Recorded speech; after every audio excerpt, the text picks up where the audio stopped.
Hi everyone, it's Kate from the Fold Line. I am back this week with the Sewdown. This is our monthly roundup of really good stuff for you guys to ingest while you sew. There's stuff to watch, there's stuff to listen to, and there's really interesting articles as well, and some books.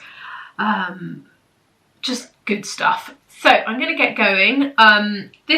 Before I get going, I should say that this is an amalgamation of everyone who works at the Fold Line, things that they found interesting. So it's not just me or Rachel, it's everyone. So if I mention names, that's why. Someone asked last week who was Louise, and I realised that I would probably just say members of the team's names without you guys realising who they are. So I should probably say who does what, and that might make everything a little bit easier. So there's obviously Rachel and I, who are, I don't know, we set it up. There is Louise, who does all our social media and helps all that sort of side of things, does our emails. So she's always on the ground looking for new stuff. So there's quite a lot of things in here from her. There's Christina, who manages all of our shop and helps get all the products ready. So when a designer has finished, they send us all the files. She's like a digital editor, so she checks all of them, makes sure everything's right, gets all the listings up. There's Helen, who manages all the commercial patterns, so all of McCall's and all of that jazz, because there's a lot of admin with that. So adding new patterns, taking some down when they get taken out of print.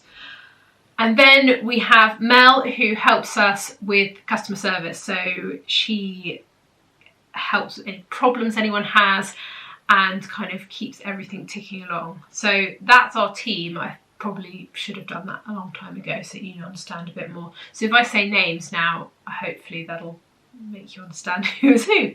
So I'm going to get started. Right, the first thing I've got is a Guardian article about London Fashion Week. So this has got, it's really great actually. It's quite a visual article with roundups of all of Fashion Week, all the core trends. It's really interesting, so definitely go and have a look. I have to say this would have been really handy when I was doing all the research for Sew the Trends if I'd had this. But yeah, if you're interested in that, then go and have a look, because it gives you a good roundup. And then if you haven't seen her Sew the Trends, go and check that out, because I have gone onto the high street, found lots of kind of core trends for you guys to sew this summer and pair patterns. So if you haven't seen that, go check out. So reading, this is a book that Louise is reading. It's called Grow, Cook, Dye, Wear, From Seed to Style the Sustainable Way by Bella Gonchrevics. I've definitely said that incorrectly. Let's just pretend that didn't happen. This looks really fantastic. So it's a book that's got recipes in it. It teaches you about natural dyeing, and it also has sewing patterns in them. There are 6 patterns in it. You have to trace off the patterns, but it looks really interesting. I love the idea that it also teaches you how to grow stuff. So you grow the item, you either cook with it, then any waste materials you then use to dye fabric to make your own clothes. So it's a really lovely cycle. It's beautifully illustrated. I'm definitely going to buy this. I think it looks fantastic. So I thought it was definitely worth mentioning, because I thought you guys would like it too. Reading, this is not sewing related, but it's what I'm reading at the moment. So I am reading Stanley Tucci, Taste. And if you haven't read it yet, it's so nice. It's a memoir. I'm listening to it on audio, which he reads, and he's got a really fab voice. And it's just great. It's about his family, cooking, his Italian family. It's really lovely. So if you're looking for a little bit of escapism, I would definitely recommend this. It's fab, and if you have Audible, hearing him is lovely. So I definitely recommend that in terms of reading. I've got a really interesting article on The Guardian about Selfridges, and they are trying to make half of their transactions resale. So selling secondhand items by 2030, which I think is really interesting concept for such a huge department store. And they've got this big, I actually walked past it the other day on Oxford Street, they've got this huge kind of campaign on the side of the building saying let's change the way we shop.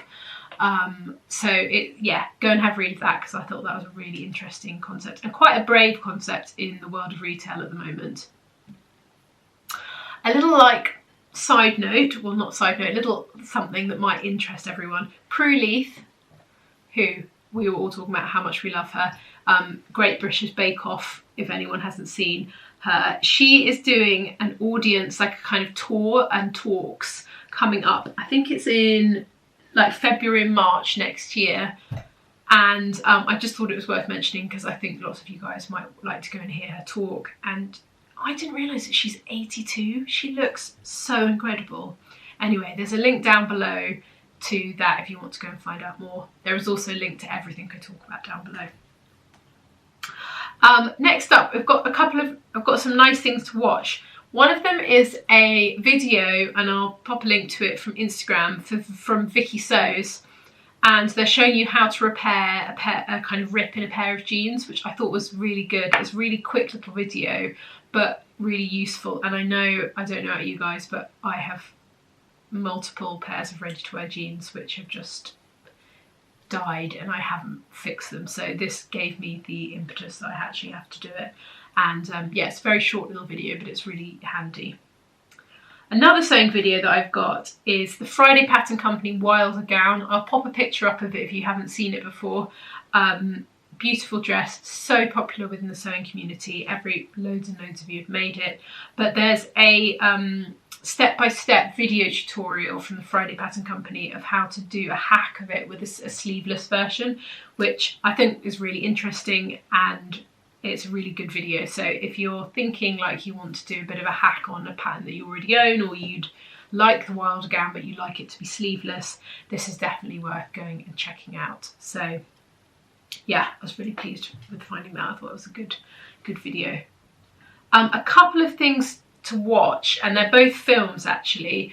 I just thought kind of public service announcement, and I'm sure many of you are really excited about this. So the first one is Mrs. Harris Goes to Paris, which is in cinemas September the 30th. And it's about a tale of a British housekeeper whose dream to own a couture Christian Dior gown takes her on an extraordinary adventure to Paris. This, I think, will be really nice, really good, feel-good movie. The trailer looks fantastic. So if you're looking for something to kind of do on a cold winter evening in the next month or so, I'd recommend this. I think this would be great. On that note, another thing to watch, I'm sure many of you have heard about the new film that is coming out called Don't Worry Darling. It's got Harry Styles in it, which just seems to be the big draw. It's set in the 1950s. It's beautiful. I mean, they've got incredible people working on the costumes. The set is amazing, and it's a kind of really dark. The film looks really dark. It kind of appears like it has a feel a little bit like The Truman Show, but much more sinister. I think it's going to be a really good film. But there's an article about the costumes, and it's really interesting. It's like a proper deep dive, and I had a good read. I'm almost not going to tell you more about it. Go and have a read because it's really fab. So, stuff to listen to. The first thing we've got to talk to you about is really exciting. So Mel, who I was saying earlier, who works for us, has done a podcast, an episode on a podcast called So Mindful Podcast, and it's her talking about, for anyone who saw The Great British Sewing Bee and the episode where they had to make a quilted jacket in, I think it was 5 hours or 5 and a bit hours, Mel decided to see whether she could do that at home. She's a really, really avid sewer. She makes so many clothes, and she's talking a little bit about that challenge and how she didn't think it was possible to actually make it in that time. But it's a really lovely episode, and she is fab, so definitely go and have a listen of that. Love to Sew podcast, which I've obviously spoken about many times. I just thought this episode was really worth kind of pinpointing if you haven't listened to it yet. It's called What's Your Me Made Style? I thought, with everything at the moment, you know, autumn, we're changing our wardrobes around again. it's worth a listen. It's a really good one and I really enjoyed it. It made me think about what I make and how I make in a slightly different way. So that's definitely worth listening to. Rachel is listening to this podcast, Beautiful Misfits with Mary Portas. I love her. I've listened to actually the first episode of this. This podcast used to be slightly more business related and now it's kind of moved into talking to people about kind of misfits within kind of sectors. She interviews really well and the first one I really enjoyed, so that's definitely worth going and having a listen to. This Woman's Hour episode is totally fantastic and it's a really interesting one. So there is a section within it, I think it's the last bit. There's an interview with a fashion psychologist who is talking about, I don't know how you say this, wearapy. So she has started wearing her late sister's clothes and as a way of grieving. It's a really interesting concept. She's also written a book, but it's worth going and having a listen to. I hadn't thought about things in that way before and I think you guys will find it really interesting. It's only about 15 minutes within the whole kind of episode, but worth going and listening to. And last but not least on the podcast, for all of you murder enthusiasts or true crime lovers, I found a new one that I hadn't seen before. It's called Up and Vanished and it's in its third series, so there's quite a lot on the back kind of burner that you can go and listen to. Each series is about someone who went missing and they don't know what happened to them. There's also the first season is called about Tara Grinstead, who I'd definitely heard about, and there's actually an update in the last few weeks about what happened with her case. But if you like that sort of thing, it's really well produced and I'm really enjoying. I'm just finished season 1, so they've got 2 more seasons to go. Right, I hope that was good and you've got some good stuff to kind of get your teeth stuck into this month, and we'll be back soon with another video. Bye!